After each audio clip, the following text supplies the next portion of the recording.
High, শুভ সকাল সবাইকে। তো আজকেও একটা নতুন ব্লগ নিয়ে চলে আসলাম তোমাদের সামনে। তো শেষ অবধি দেখো, আশা করি ভালো লাগবে।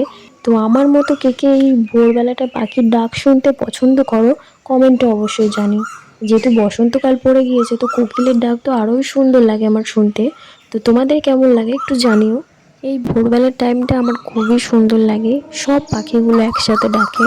ঘুম থেকে উঠেই যদি এই পরিবেশটা দেখো, মনটা পুরো হালকা হয়ে যায়। আমার তো খুবই ভালো লাগে।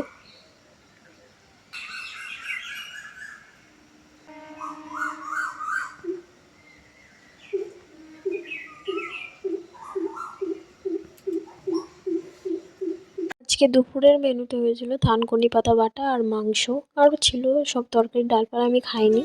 তো এখন বিকাল হয়ে গেছে, এখন যাব আমরা মাঠের দিকে, যেহেতু আজকে ন্যাড়া পোড়া, কালকে হোলি। তো দেখো, সব রেডি হয়ে গেছি, এবার যাব আমরা মাঠে।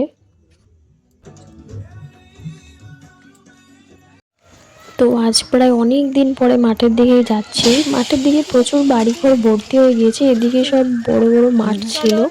দেখতে যাচ্ছি আমরা।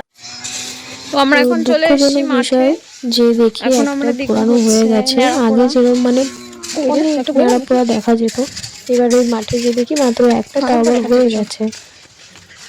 আমরা আরো আগের বার আমাদের এসেছিলাম, হয়ে গেছে এর ন্যাড়াপোড়া, থেকে আমাদের আসতে সন্ধ্যাবেলায় লেট হয়ে গেছে। হয়েছিল। এরকম টাইমেই তো করে রে, সন্ধে এর হয়ে যায়। থেকে বেশি সন্ধ্যে করে আমরাই নিয়ে যেত হ্যাঁ, 8টা 9টা বাজলে। দুঃখজনক তারপর তো বিষয়। আমাদের মনটা একদমই কিছু খারাপ বলার হয়ে নেই। যায় যে আমরা এত আশা করে এসেছি, সে দেখতেই পারবো না ন্যাড়া তো পোড়া। একটু সামনের অবশেষে দিকে এগিয়ে দেখি ওখানে হচ্ছে। তো দেখো, পূর্ণিমার চাঁদটা কত সুন্দর লাগছে দেখতে। তারপর একটু সামনে এগিয়ে গেছি, দেখো কত অন্ধকার হয়ে গেছে। তারপর ওখানে যেদিকে